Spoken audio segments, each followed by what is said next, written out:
Most of the people think that budgeting is just about cutting out coffees or skipping out dinner, but that's not what budgeting is. That is just surviving.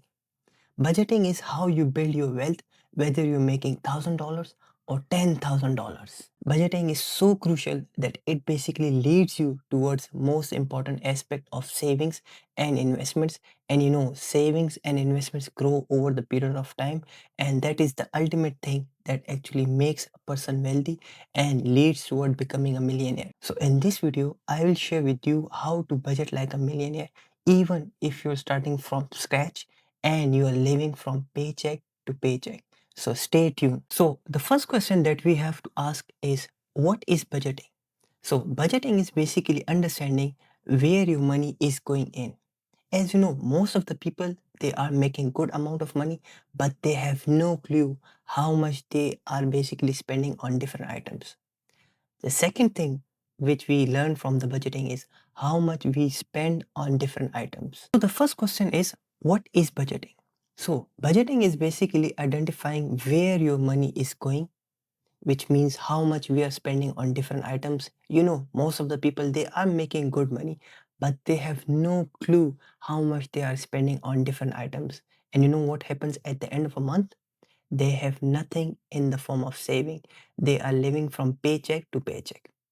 The second thing we learn from the budgeting is where our money should be going, which means we classify our income, we classify our expenses in the form of needs and wants, and then we try to reduce unnecessary expenses and we move that money in the form of savings and invest so we can save and have a good life towards the retirement. The second question that arises is, why to do budgeting? Budgeting basically makes us careful about spending to avoid extravagance, which means that it forces us subconsciously to spend within our limits. The second reason to do budgeting is it helps us identify needs and wants. Needs are the things which are absolutely essential for our life, such as foods, utilities, rent, transportation. These are the essential items on which everyone has to spend in order to live the life. Now, what are the wants? Wants are a broad range of things. It could be dining out, it could be going to a bar, it could be going to vacation, buying clothes, buying sneakers, all those things. These are the things which are discretionary, means these are the items which could be controlled, and the amount saved on these discretionary expenses could be saved and can be invested into a productive asset. Number third reason for budgeting: prevent taking debt for paying expenses. Most of the people, they are living paycheck to paycheck, yet they are making a good amount of money, but because of the bad financial management, they are not saving anything. Rather, they are doing impulse buying, means they don't have money to buy, but still they want to buy something. And what they do, they use credit card, they use buy now pay later. What they don't understand is that they are using their future income in order to buy something which is not gonna give us any financial gain, any monetary benefit. This is just a sentimental thing which is not gonna improve our financial life, and it's gonna be used only for a small period of time, and then it's gonna be at some cover at some place in our home. That's it. And that's exactly where budgeting actually comes in, that it tells us that whether or not we are living within our means, whether or not we should spend on this item, whether or not is it necessary or is it a discretionary.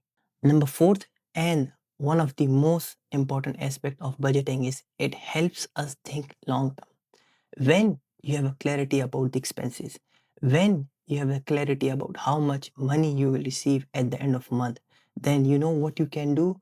You can basically make your cash flows, so then you know how much you can save every month and how much you can invest every month. And these are the two most important things, because increasing savings and increasing investment, which means that you are deploying your money into an asset which over the period of time will compound and makes you become wealthy, makes you achieve financial freedom, and helps you live your retirement life nice and cozy. Let me give you a practical example.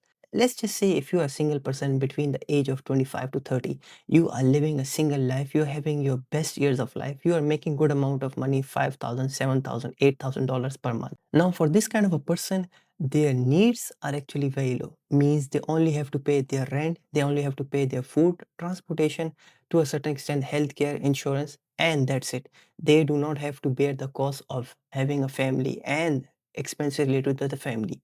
Now that this person in reality actually has a limited needs, means this person can save huge amount of money, and that saving can be deployed into investments. But what happens, this person is not doing any budgeting, and because of that he doesn't know how much he is spending on needs, how much he's spending on things which are related to lifestyle, and he's not doing any savings, he's not doing any investments. What happens if he lose his job, if he lose his work? He has to suddenly start cutting out all the expenses. He has to vacate the property because he hasn't have any savings. So that's why he's gonna move back with the parents or other relatives, because he can't pay expenses, he can't pay the rent. So here you can see the importance of budgeting, because it forces you to basically identify the expenses. It forces you to do savings and investments, just because when some uncertain situation comes in, when adverse situation comes in, it helps you during that time, because the savings and the investments can be used in order to survive. Now let's just say if this person basically was doing a budgeting, right? He was tracking all the expenses and he was basically allocating towards saving and investment. What if he faced some uncertain situation? He's going to be completely fine, because he has a nest egg from which he can use that money and in order to survive, and in that period of time he can find another job, another work. So he's going to have a peace of mind, he's going to have financial freedom to a certain extent. But what if he wasn't doing any budgeting, he wasn't tracking all the expenses, he wasn't doing any savings? A bad thing could happen. And that's exactly what I'm trying to tell you. Budgeting is the fundamental step towards tracking your expenses, tracking your savings, and tracking your investments. Now, the question arises, how to do budgeting? So the best thing that we can do is we have to look at the budgeting of the millionaires. What they do is, number one, they look at all their income, such as their salary, wages, bonus, commission, dividend income, rental income, and they write them down. Number two is, you have to basically identify all your expenses and categorize your expenses into essentials. The essentials are the expenses, as I said before, these are the most important expenses which are absolutely necessary for the livelihood. The essentials are food, rental, utility, transportation, healthcare, education. Now you have to create a second category of expenses, that is lifestyle. The lifestyle is a broad category which covers different kind of expenses which are discretionary in nature. What do I mean by that? Means these expenses are in your control. Even if you don't spend on them, nothing gonna happen to you in your life. These are completely voluntary. You can do it, you can do it to a certain extent, or you may not do it at all. It's not gonna impact your essential needs. Now, what are these lifestyle expenses? It could be gifts, subscription, movie, dining, going to a bar, going for a vacation, and all those different kind of expenses. Now, number three category that you have to create is emergency funds. These are very important, because this will help you survive in uncertain and adverse time period. So as a general rule, the emergency fund should be about 6 months of your salary. So what you have to do, you have to start saving on a monthly basis in order to achieve 6 months of your salary in the form of emergency funds. Now you have to keep that in mind, that these emergency funds should be into absolute liquid form. Means they can be withdrawn within the period of just 24 hours, no more than that.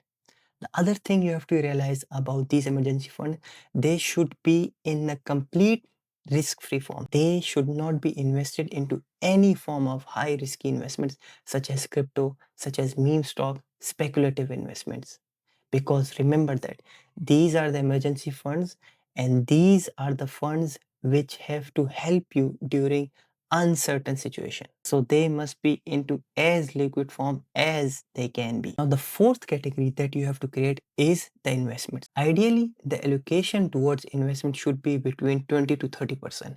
And you have to realize that this category is the most important category is. And the reason is because the more money that we invest, the more money it will grow over the period of time, and the more we will have during the period of retirement time. So that's why I'm stressing that you have to start budgeting. You have to track your expenses, track down your savings, and start investing. The more the savings, the more the growth of your portfolio, and the more good life during your retirement years. To help you how to do a budgeting, I have created a template in Excel in which I basically wrote down a hypothetical expenses of a person by the name of John. So by looking at this, you can basically see how to record your income, how to record your expenses and classify them, and how to save and how to allocate towards the investment. Here you can see that this person has actually received an income of $5,000, assuming that this is the income net of taxes. So this person received a $5,000 net of taxes. And then you can see that they have basically wrote down all the expenses, which are food, rent, utilities, healthcare, education, transport.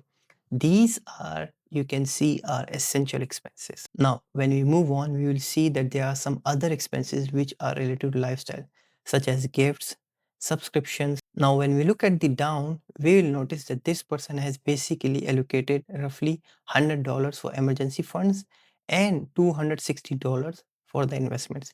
And that's how basically all the income of 5,000 is being spent. So this is the first step in which we basically have note down all the income, expenses, funds, and the investments. The next thing what we have to do is we basically look at how much has been spent on each of the item. So here you can see on the food, there's been around $800, rent 1,500, utilities $200. And in terms of percentage, you can see on the food, it is 16%, on the rent, that's 30%, utilities 4%, and so on and so forth. What is important to notice is on the funds is just 2% allocation, and the investments is only 5%, and that is way below the target of about 25 to 33%. Now, in the first step, you have identified where your money is going in. You have identified how much percentage of your money is allocated towards each of the expense. Now, moving on towards step number two. The step number two, what you have to do, you have to come up with the maximum limit for each of the expense item. So let's just say for the food, you say the maximum you will spend is gonna be 15% during 1 month. In the rent, 30%, because rent is something that you cannot change every month by month. So that is given by utilities, again, something like that. And the things that can be changed are the percentage of the food spending, transportation, clothing, movie, dinner, gift, subscription, basically the items which belongs to the lifestyle. And you should also target about 25 to 33% of the investments and about 10% for the emergency funds. Now that you have created your own maximum limit for each of the expense item, what you have to do in the next month, you have to start tracking again these expenses and try to basically spend within these limits. So now let's move to a next month. In the next month, what we notice is basically this person has actually spent it on the food roughly 11%. Rent is again is given by 30%. Now look at the difference at the transportation is just 2%, clothing is 2%, movies 1%, dinner 3%. So here we can see a stark difference from previous month to this month. And the reason is because of the budgeting. Once we know how much we are spending on essentials, how much we are spending on lifestyle, we can basically reduce. And what we can do with the savings, we can basically increase our allocation towards emergency fund and towards investment. Now, if you have noticed in the previous month, emergency funds were only 2% and the investments were only 5. But look at here, just because of good budgeting in this month, the emergency fund has increased to 7% and the investments also increased to 20%. Now that you have identified how much you have basically spent on each of the item during the next month, what you have to do is you have to do a comparison between what is being spent and what are the maximum limit allowed to spend. So just look at the step 3, which says stayed in the budget. So if you look at the food during the month, we spend about 11%, and what is the maximum limit? That is 15%. So that means this is the expense that is within the budget. Again, rent is same 30%. Also look at all the expenses, they are within the limit.